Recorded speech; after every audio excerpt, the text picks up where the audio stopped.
আল্লাহর হাবিব সাল্লাল্লাহু আলাইহি ওয়াসাল্লামের বয়স তখন 35। বয়স কত? মজার একটা ঘটনা খেয়াল করে শুনবেন। বয়স কত? 35। কাবা ঘরের পুনর্নির্মাণ হবে। কাবা ঘরের 4টা কর্নারের একটা কর্নার আছে আর রুকনুল হাজারিল আসওয়াদ, যেখানে হাজরা আসওয়াদ পাথর থাকে, ওইটাকে সরানো হয়েছে। এখন কাবা ঘরের নির্মাণ শেষ।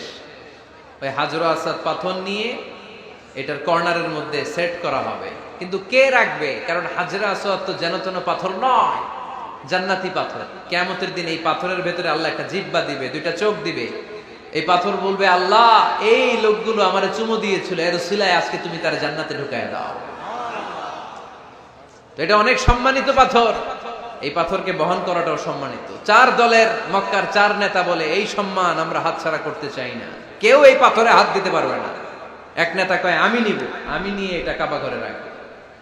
দ্বিতীয় নেতা বলে, না, এই পাথর আমি অন্য কাউরে দেব না, এটা অনেক সম্মানের, অনেক প্রেস্টিজিয়াস ইস্যু, আমি এই পাথরটা হাতে নিয়ে কাবা ঘরে রাখবো। তৃতীয় নেতা বলে, না, রক্তের গঙ্গা বইয়ে দেব, কিন্তু এই পাথর কাউরে দেব না। চতুর্থ নেতা বলে, না, আমি নেব। কিলাকিলি আছে না নাই? পাথর কয়টা? নেতা কয়জন? 4 জন। কিভাবে এই সম্মানিত পাথর নিয়ে সেট করবে? কেউ মীমাংসায় যেতে পারে না। এক মুরব্বী বলে, থাক, আজকের জন্য এখানেই সবার মুলতবি, আগামী দিনে এই মসজিদুল হারামের দরজা দিয়ে প্রথম যে ঢুকবে সে সিদ্ধান্ত দিবে। আল্লাহর মেহেরবানি, এর পরের দিন এই পথ দিয়ে ছুটে এসেছে বিশ্বনবী মুহাম্মদ। সুবহানাল্লাহ পড়বেন না? আল্লাহ পড়েন আওয়াজ করে। কামলিওয়ালা নবী প্রথম আসলেন, সবাই খুশি, জামিন রাদিনা বি। আরে আলামিন আসছে, আলামিন আসছে। সবাই বিশ্বনবীকে বললেন, এই এই ঘটনা। কেউ তো পাথর ছাড়তে চায় না। পাথর হইল একটা, নেতা কয়টা?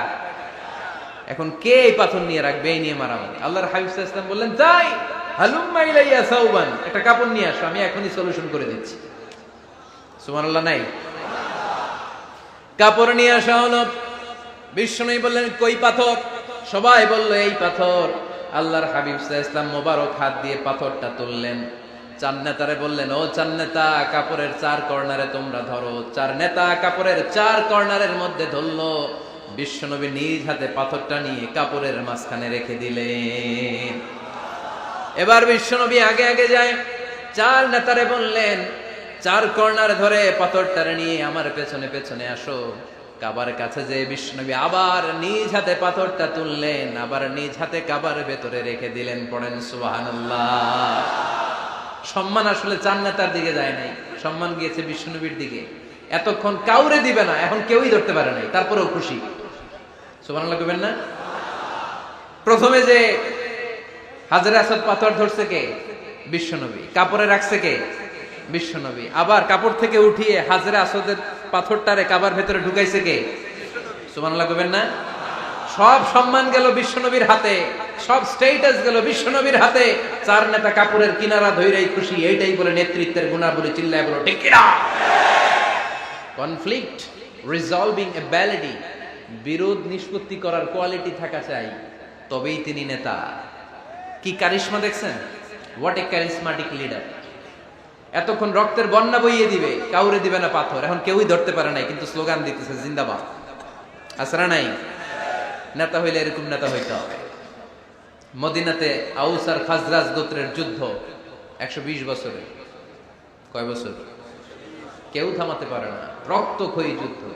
আল্লাহর হাবিব সাল্লাল্লাহু আলাইহি ওয়াসাল্লাম মক্কা থেকে মদিনায় এসে 7 দিনের ব্যবধানে 120 বছরের যুদ্ধ থামাইয়ে দিলেন।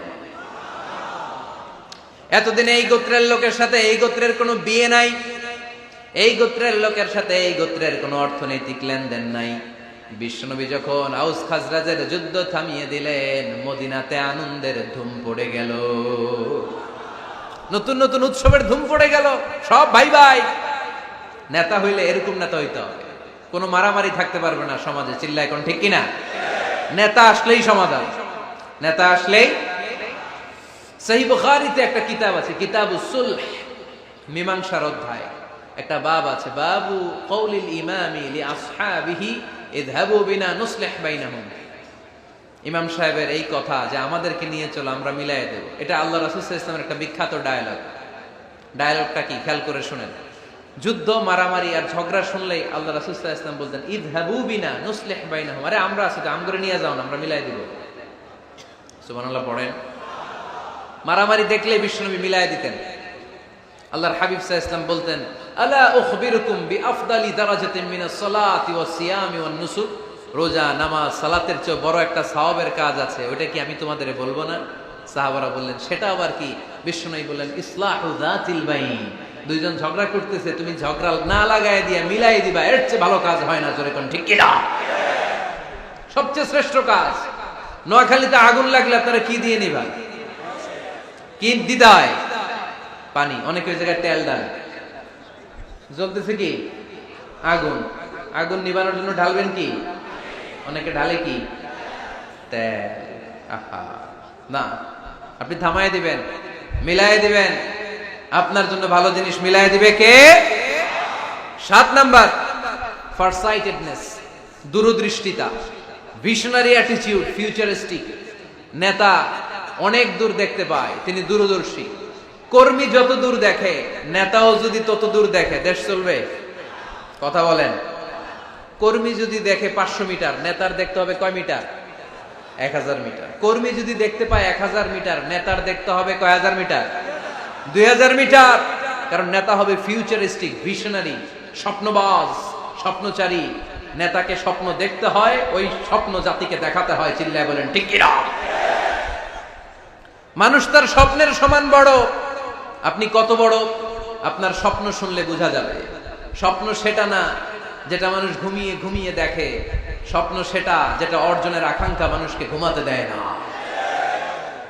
আল্লাহর হাবিব সাল্লাল্লাহু আলাইহি ওয়াসাল্লাম স্বপ্ন দেখিয়েছেন সাহাবাদেরকে, বিশ্ব বিজয়ের স্বপ্ন, ইসলামকে বিজয়ী শক্তি হিসেবে দেখার স্বপ্ন। চিল্লায় বলেন ঠিক কিনা? আল্লাহর হাবিব বলতেন, ইন্নাল্লাহা জাওয়ালি আল আরদা ফারাআইতু মাশারিকাহা ওয়া মাগারিবাহা। আল্লাহ তাআলা গোটা বিশ্বটাকে ছোট্ট করে আমার সামনে দেখিয়েছে। আমি ফুটবলের সাইজের এই পৃথিবীর প্রাচ্য পাশ্চাত্য ডানে বায়ে সামনে পেছনে সবটাই দেখেছি। ওয়া ইন্না মুলকা উম্মতি সায়াবলুগু মা জুবিয়ালি। যত দূর আল্লাহ আমারে দেখিয়েছে, তত জায়গায় লা ইলাহার পতাকা পথ করে একদিন উড়বে। কোন একদিন এদেশের আকাশে কালিমার পতাকা উড়বে। সেদিন সবাই খোদাই বিধান পে দুঃখ বেদনা ভুলবে। এটাই আমাদের স্বপ্ন। চিল্লায় বলেন ঠিক কিনা? স্বপ্ন দেখতে জানতে হয়। সুলহে হুদাইবিয়া চলতেছে, সন্ধি। 1400 সাহাবা নিয়ে বিশ্বনবী মক্কায় আসলেন উমরা করতে। কাফেররা বলে, গো ব্যাক, অ্যাবাউট টার্ন, ফিরে যাও, হবে না। আল্লাহ রাসূল সাল্লাল্লাহু আলাইহি ওয়াসাল্লাম অনুরোধ করলেন, দাও না, উমরার নিয়ত করে এসেছি। ইজার আর রেদা পড়ে কাফেররা বলে, না, আগামী বছর, এই বছর হবে না, চুক্তি করো। চুক্তির মধ্যে লেখা হলো, মা খাবা আলাইহি মুহাম্মাদুর রাসূলুল্লাহ। ঠিক আছে, চুক্তি 10 বছরের, মুহাম্মদ রাসূল সাল্লাল্লাহু আলাইহি ওয়াসাল্লামের পক্ষ থেকে চুক্তি। কাফেররা বলে, না, আমরা তো তোমার রাসূলুল্লাহ মানি না। তোমার রাসূলুল্লাহ মানলে তো মা সাদাদনাকা আলা শাই, তোমার সাথে কোনো ঝগড়াই নেই, রাসূলুল্লাহ কাটো। সাহাবীরা তেড়ে উঠলেন। ওমরে ফারুক বলেন, মুখ সামলে কথা বল। সুহাইল ইবনে আমির, তোর জিহ্বাটা আমি টেনে ছেড়ে ফেলবো, সাবধান। আমার নবী শেষ নবী, শেষ রাসূল মুহাম্মদ রাসূলুল্লাহ কাটার ক্ষমতা কারো নাই। আমি ওমর বেঁচে থাকলে কেউ কাটতে পারবে না। বিশ্বনবী বললেন, ওমর সরে যাও, কেটে দাও। সুবহানাল্লাহ কইবেন না? মুহাম্মদ রাসূলুল্লাহ কাফেররা মানে না। কাফেররা কয়, তুমি লেখো মুহাম্মদ ইবনে আব্দুল্লাহ, আব্দুল্লাহর বেটা মুহাম্মদ। কারণ মুহাম্মদ রাসূলুল্লাহ যদি এই সন্ধিতে থাকে, চুক্তি, তার নিচে আমরা সিগনেচার করি, তার মানে এটাই প্রমাণ হয়ে যায় আমি তোমাকে রাসূল বলে মানি। আমরা কাফেররা তোমাকে রাসূল বলে মেনে নিয়েছি। নো, তোমার রাসূল বইরা মানলে তো খেলা এখানেই শেষ। কাটো, রাসূলুল্লাহ লেখা যাবে না, লিখতে হবে আব্দুল্লাহর বেটা মুহাম্মদ। কোন সাহাবারা রাজি হয় না। কথা শুনতেছেন? সাহাবারা বলে, রক্তক্ষয়ী যুদ্ধ হবে, আমার নবীর নামের পরে রাসূলুল্লাহ লিখতেই হবে। বিশ্বনবী বললেন, কেটে দাও। কারণ সাহাবারা দেখতেছে এতটুকু, বিশ্বনবী দেখে অতটুকু। বিশ্বনবী অন্য প্ল্যানে আগাচ্ছেন। বিশ্বনবী ভাবলেন, 10 বছরের যুদ্ধ বিরতি যদি হয়ে যায়, আমি আমার লোকদেরকে ঠিক করব। আমি তারবিয়া, তালিম, তাহজিব, তামাদ্দুন দিয়ে মদিনাটাকে একটা কল্যাণ রাষ্ট্রে পরিণত করব। আমি আমার ফোর্সকে সাজাবো, আমি আমার সাহাবাদেরকে প্রশিক্ষিত করব। এই 10 বছরের ব্যবধানে আমি গোটা বিশ্বকে ঝাঁকি মেরে কাঁপিয়ে দেব। কিন্তু সাহাবারা পড়ে আছে রাসূলুল্লাহর মধ্যে। সাহাবারা পড়ে আছে কই? সাহাবারা এর চেয়ে বেশি ভাবতে পারতেছে না। সাহাবারা বলে রাসূলুল্লাহ কাটা যাবে না, বিশ্বনবী বলেন কেটে দাও। তার মানে নেতা কর্মী যদি দেখে 500 মিটার, নেতার দেখতে হবে 1000 মিটার। চিল্লায় বলেন ঠিক কি না? নেতার 9 নাম্বার গুণাবলী, a leader should be very strategic. নেতাকে কৌশলী হতে হয়। কৌশল না জানলে উনি নেতা হতে পারে? বলেন। ডিপ্লোম্যাটিক কোয়ালিটি, কূটনীতি যদি না জানা থাকে নেতা হইতে পারবে? আল্লাহর হাবিব সাল্লাল্লাহু আলাইহি ওয়াসাল্লামের মতো বড় কূটনীতিবিদ পৃথিবী দেখেছে? কথা কন না কেন? দেখেন কি ধরনের স্ট্র্যাটেজি আমার নবী ফলো করতেন। আমার নবী যদি যুদ্ধ করতে কোথাও যেতেন, অ্যাটাক করবেন ডান দিকে, অ্যাটাক করবেন কোন দিকে? খায়বার অ্যাটাক করবেন, খায়বার ডানে। বিষ্ণুনবী বের হতেন মদিনার বাম দিক দিয়ে। যাবেন কই? ডানে। আওয়াজ করে বলেন যাবে কই? কিন্তু মদিনা থেকে বের হইতেন কোন দিক দিয়ে? বাম দিক দিয়ে। লোকেশন আর ডাইরেকশন কখনো কারোর সাথে শেয়ার করতেন না। উনি কই যাচ্ছে কেউ বুঝতো না। বাম দিক দিয়ে বের হয়ে অনেক ঘুরে তারপরে ডান দিকে যেতেন। সুবহানাল্লাহ পড়বেন না? অ্যাটাক করার সময় 3টা অপশন দিতেন, choose any of the options. যে বলতেন নাম্বার 1 আসলিম তাসলাম, ইসলাম মানো, ভাই ভাই আমার হৃদয়ে চলে আসো, তোমরাও ভাই আমরাও ভাই, দুনিয়াতেও শান্তি আখিরাতেও শান্তি। এটা যদি ভালো না লাগে, option 2 you pay the tax, we provide you the security. তোমরা ট্যাক্স দিবা, আমরা তোমাদেরকে সিকিউরিটি দিব। ইয়াতুনা আল জিজিয়াতা আন ইয়াদিন ওয়া হুম সাগিরুন, তোমরা জিজিয়া দিবা, আমরা সিকিউরিটি দিব। প্রথম অপশন মুসলমান হইলা না, আমাদের ভাইও হইলা না। দ্বিতীয় অপশন ট্যাক্সও দিবা না, কাফির থাকতে মনে চায় থাকো, খ্রিস্টান থাকো, ইহুদি থাকো, ধর্মান্তরিত হওয়া লাগবে না, খালি ট্যাক্স দিবা, ওইটাও ভালো লাগে না। 3 নাম্বার অপশন হচ্ছে the sword will decide what gonna happen among আস, তলোয়ার ফয়সালা করবে এখন কি হবে। সুবহানাল্লাহ কইবেন না? প্রথমেই যেই কোথাও অ্যাটাক করতেন বিশ্বনবী, সবসময় ডিফেন্সিভ মোডে থাকতেন, আত্মরক্ষার মোডে থাকতেন। আক্রমণ করা হলে মেনে নিতেন, ধৈর্য ধারণ করতেন। ধৈর্যের সীমা যখন ছাড়িয়ে যেত তখন বিশ্বনবী হাত তুলতেন, চিল্লায় বলেন ঠিক কি না? যুদ্ধের ময়দানেও যখন সেনাপতি পাঠাতেন বলতেন খবরদার নারীদের গায়ে হাত তুলো না, বৃদ্ধাদেরকে মেরো না, শিশুদেরকে মেরো না, ওই এলাকার পাদ্রীদের গায়ে হাত তুলো না, ওই এলাকার গবাদি পশুগুলোকে হত্যা করো না, গাছপালাগুলো ধ্বংস করো না।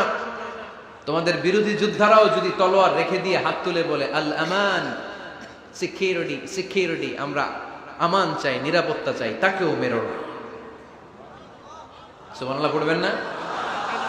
গোটা বিশ্বকে সভ্যতা শিখিয়েছেন। মক্কা বিজয়ের পরে গণধর্ষণ করেন নাই, গ্রামকে গ্রাম তিনি জ্বালিয়ে দেন নাই, হাজার হাজার লক্ষ লক্ষ শত্রুকে এক বাক্য দিয়ে ক্ষমার ঘোষণা দিয়েছেন, চিল্লায় বলেন ঠিক কি না?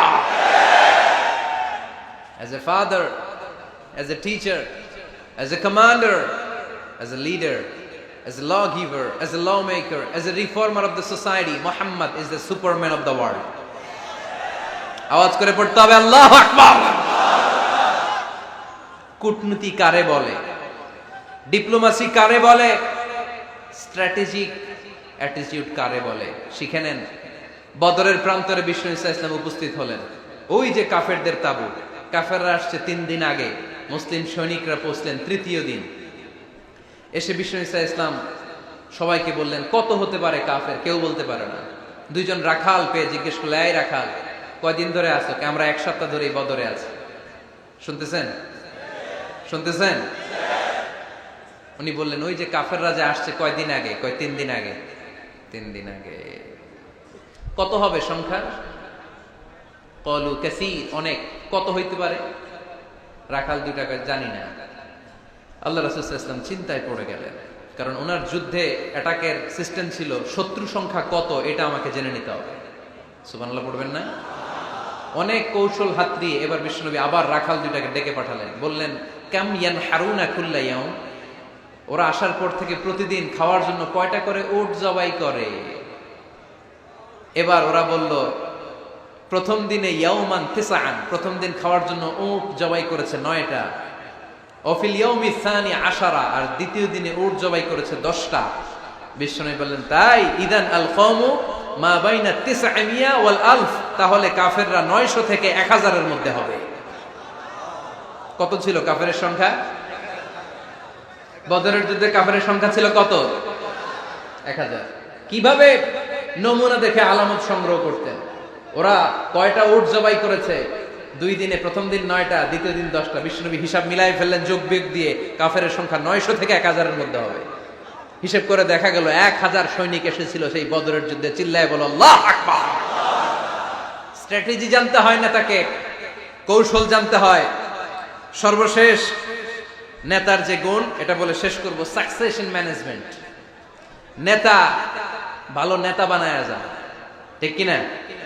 A good leader produces a good leader. একজন ভালো নেতা তখনই ভালো নেতা যখন সে নতুন করে ভালো নেতা তৈরি করে দিয়ে যায়, ঠিক কিনা? সে যদি নতুন নেতৃত্ব তৈরি করে দিয়ে না যায়, সমাজ চলবে? চলবে? এটাকে বলে দি সাকসেশন ম্যানেজমেন্ট। আল্লাহ রাসূল সাল্লাল্লাহু আলাইহি ওয়াসাল্লাম ভালো সাকসেসর রেখে গিয়েছিলেন, এমন কিছু যোগ্য নেতৃত্ব তৈরি করে গিয়েছিলেন, উনার পরে টানা 30 বছর নেতৃত্ব নিয়ে মুসলিম উম্মাহকে 1 সেকেন্ডও ভাবা লাগে না। চিল্লায় বলো মুসলমান, ঠিক কিনা? ভালো নেতা বানায়। নেতা খালি নেতৃত্ব দেয়, উনি কোনো নেতা বানায় নাই। এটা কি নেতা? কথা বলেন। এবার উত্তর দেন। আমার নবী ইন্তেকালের আগেই যোগ্য নেতৃত্ব তৈরি করে রেখে গিয়েছিলেন কি জান নাই? কাকে রেখে গেছেন? আবু বকর। আরহামু উম্মতি বি উম্মতি আবু বকর। এই উম্মতের সবচেয়ে রহমদিল। আর কারে রেখে গিয়েছেন? ওমর। আশাদ্দুহুম ফি আমরিল্লাহি ওমর। আল্লাহর জমিনে আল্লাহর দ্বীন বাস্তবায়নে সবচেয়ে কঠোর ছিল ওমর। ওনার ক্যারেক্টারিস্টিক এমন ছিল, কথার আগে হাত চলতো, জোরে কোন ঠিক কিনা? আল্লাহর হাবিব সাল্লাল্লাহু আলাইহি ওয়াসাল্লাম বলতেন, লা নাবিয়্যা বা'দি ওয়ালা রাসূলা। আমার পরে নবীও নাই, রাসূলও নাই, তবে লাউ কানা বা'দি লাকানা ওমর। আমার পরে যদি নবী হওয়ার যোগ্যতা কারো থাকে, আমার ওমরের সেই যোগ্যতা আছে। প্রভু তুমি বলেছো রাসূল দেবে না, বলনি দেবে না ওমর, বলনি দেবে না হামজা তারি, খালিদ বিজয় সমর। প্রভু তুমি বলেছো রাসূল দেবে না, বলনি দেবে না ওমর, বলনি দেবে না হামজা তারি, খালিদ বিজয় সমর। প্রভু তুমি বলেছো রাসূল দেবে না। সুবহানাল্লাহ পড়েন।